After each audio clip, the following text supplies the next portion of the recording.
करना चाहता हूं जो सूचना और जो 11 तारीख को हमारे जन स्वराज की रैली होने जा रही है। 5 लाख इन्होंने कहा, हम लोग प्रयास कर रहे हैं, जन स्वराज की पूरी टीम जिले कस्बे कस्बे प्रयास कर रही है कि ये संख्या जितनी अधिक से अधिक हो उतनी हो। 5 लाख का 6 लाख का हम लोगों ने एक अनुमान किया है कि इतने की व्यवस्था हम मेडिकल के रूप में टीम के रूप में कर रहे हैं। जैसा इन्होंने बताया कि ये तो 1-2 साल से करीब करीब जन स्वराज आरोग्य का काम कर रहे हैं, चिकित्सकों को जन स्वराज के साथ जोड़ रहे हैं, कैंप लगा रहे हैं और सारे कार्य कर रहे हैं। लेकिन इसको और सुव्यवस्थित करने के लिए प्रशांत जी के निर्देश पर और उनके सहयोग से हम लोगों ने जन स्वराज आरोग्य एक सेल, जिसको कहिए जो अन्य दलों में कहलाता है चिकित्सा प्रकोष्ठ, तो चिकित्सा प्रकोष्ठ हम लोगों ने नाम नहीं रखा है, हम लोगों ने जन स्वराज आरोग्य इसका नाम रखा है। और उसकी संरचना होगी कि एक केंद्रीय समिति होगी और हर जिले में 38 जिले में हम लोग 5-5 सदस्यीय वहाँ एक डिस्ट्रिक्ट कमेटी चिकित्सकों की बना रहे हैं, जिसमें तकरीबन 25% हम लोग बना चुके हैं। उद्देश्य ये है कि हम लोग मुख्य रूप से चिकित्सकों के बीच जन स्वराज के नीतियाँ, जन स्वराज के सिद्धांत और खास करके बिहार में जो वर्तमान चिकित्सा व्यवस्था है उसके बारे में फीडबैक लेना। चिकित्सा व्यवस्था में आप जैसा जानते हैं कि 2 तरह की चिकित्सा व्यवस्था है जो जनता को दी जाती है, ब्लॉक स्तर से लेके पटना के स्तर तक, PMCH हो, NMCH हो, IGMS हो। मेरा सौभाग्य रहा कि मैंने बिहार सरकार में भी काम किया, PMCH में भी रहा, NMCH में भी रहा। कालांतर में इंदिरा गांधी आयुर्विज्ञान संस्थान में भी 11 वर्ष रहा, जिसमें 5.5 साल में उसका निर्देशन था। तो मुझे यहाँ की चिकित्सा व्यवस्था के बारे में अच्छाइयाँ और बुराइयाँ दोनों से मैं अवगत हूँ, because I have been inner member of this system. अभी जो हम लोग का अपना मानना है कि अभी जो चिकित्सा व्यवस्था की बात हो रही है वो एक कागजी स्तर पर है। मैं समझता हूँ कि आप लोग भी कुछ हद तक इससे सहमत होंगे। उदाहरण मैं देता हूँ, सरकार या सरकार के प्रतिनिधि या सरकार के अगुआ कहते हैं कि हमने इतने संख्या में दवा हर ब्लॉक में उपलब्ध करा दी। कभी किसी ने जाके चेक नहीं किया कि कितने संख्या में उन्होंने उपलब्ध कराया। स्थिति क्या बन रही है, मरीज आते हैं, डॉक्टर के पास दवा नहीं, वो कहते हैं कि ये दवा नहीं है, पुर्जा काटते हैं। हो सकता है कुछ केसेस में डॉक्टर भी गड़बड़ी कर रहे होंगे, मैं उससे इनकार नहीं करता हूँ, लेकिन ज़्यादातर केसेस में दवा रहती नहीं है। बोर्ड पर लिखा हुआ है 108 किस्म, 148 किस्म। नतीजा क्या होता है, जो पब्लिक, उनके परिजन, चिकित्सक और वहाँ के स्टाफ को गाली गलौज और अंत में मार पीट जो आप देखते हैं जो होता है। तो ये एक मैंने मानवी का, उस पर जाऊँगा तो बड़ा लंबा हो जाएगा। अभी आज आप लोगों से मिलने का मूल उद्देश्य है 11 तारीख को हमारी क्या तैयारी है। 11 तारीख को 14 गेट है।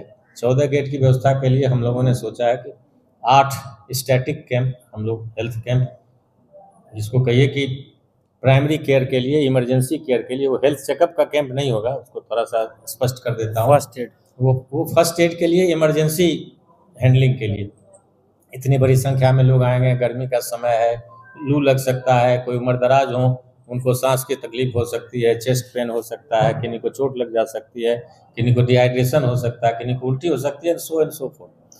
तो इस तरह के जितनी आकस्मिक कोई परिस्थिति बनेगी उस रैली के तहत, उनको एड्रेस करने के लिए, उनको सहायता देने के लिए ये 14 गेट में 8 हम लोग स्टैटिक, मैं फिर कह रहा हूँ स्टैटिक, स्थायी वहाँ रहेगा।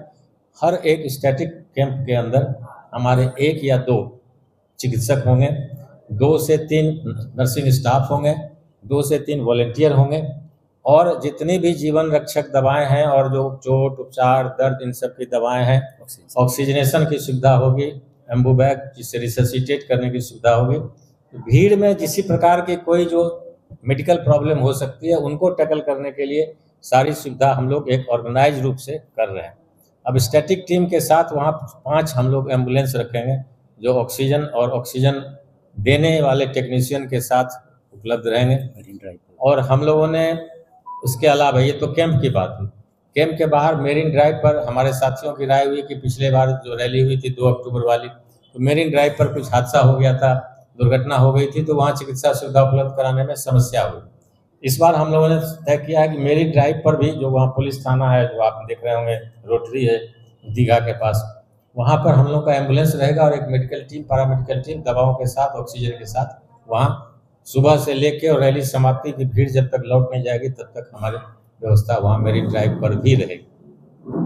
ये स्टैटिक टीम और इसके अलावे हम लोगों ने 3-4 अस्पतालों से समन्वय किया है, जिसमें कि आपको मेडिवर्सल है, रूबन है, मेडिवर्सल का एक यहाँ पर और अस्पताल है उनका, और 2-3 और अस्पतालों से हमारी बात हो रही है। तो उनके यहाँ रेफरल का हमने किया है कि 5-5 बेड कम से कम सब जगह, 2 बेड आईसीयू का, वहाँ के चिकित्सक दल वो वहाँ आएंगे, और हम लोग को अगर किसी को ज़रूरत होगी कि अस्पताल ले जाना है तो हमारी टीम एज पर अवेलेबिलिटी उस अस्पताल में ले जाएगी, वहाँ उनका उपचार होगा।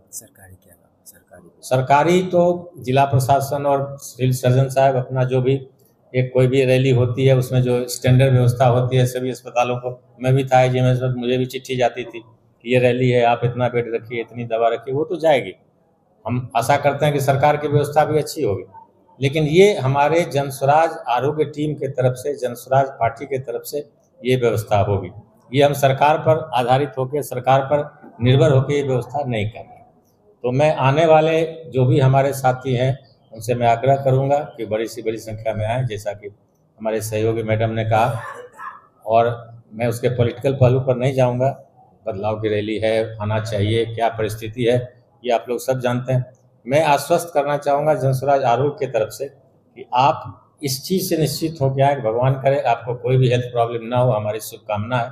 लेकिन आपको अगर कोई भी हेल्थ प्रॉब्लम गांधी मैदान में या आने के क्रम में होगा तो हम लोग तत्पर हैं, पूरी तैयारी के साथ तत्पर हैं, व्यवस्था के साथ तत्पर हैं, और हम उम्मीद करते हैं कि हम पूरी सुविधा आपके संतोष के लायक देंगे। हमारी व्यवस्था इस तरह है, उसमें कहीं किसी को संशय नहीं होना चाहिए। ये मैं आपके माध्यम से आने वाले हमारे सभी रैली में साथी भाई बहन नौजवान जो भी आ रहे हैं, और एक बात और बताओ, हम लोगों ने अपने हर डिस्ट्रिक्ट यूनिट से भी आग्रह किया है कि वहाँ भी वो अपनी अपनी एक व्यवस्था जिले में रखें कि अगर किन्हीं को लौटने के बाद या आने के क्रम में या मार्ग में कोई जिला पड़ता है, जैसे मान लीजिए कोई सहरसा से आ रहे हैं, पूर्णिया से आ रहे हैं, कटिहार से आ रहे हैं, तो रास्ते में खगड़िया है, रास्ते में बेगूसराय है, रास्ते में मोकामा है, तो जहाँ जहाँ हमारे चिकित्सक तमसो मां ज्योतिर्गमय गुरुकुल शिक्षा मंदिर संस्थान के साथ बनाए अपना भविष्य। रेगुलर और प्रोफेशनल कोर्सेज, सेकेंडरी और senior secondary courses, law, teachers training courses, pharmacy and nursing के साथ पैरामेडिकल में डायरेक्ट एडमिशन पाए। वेबसाइट विजिट करें या दिए गए नंबर पर कॉल करें। हमारा पता है गुरुकुल शिक्षा मंदिर संस्थान, कल्याण चौक, DS कॉलेज रोड, कटिहार। हमारा वीडियो अगर आपको अच्छा लगा हो तो आप हमारे वीडियो को लाइक करें, शेयर करें और हमारे चैनल को सब्सक्राइब जरूर करें।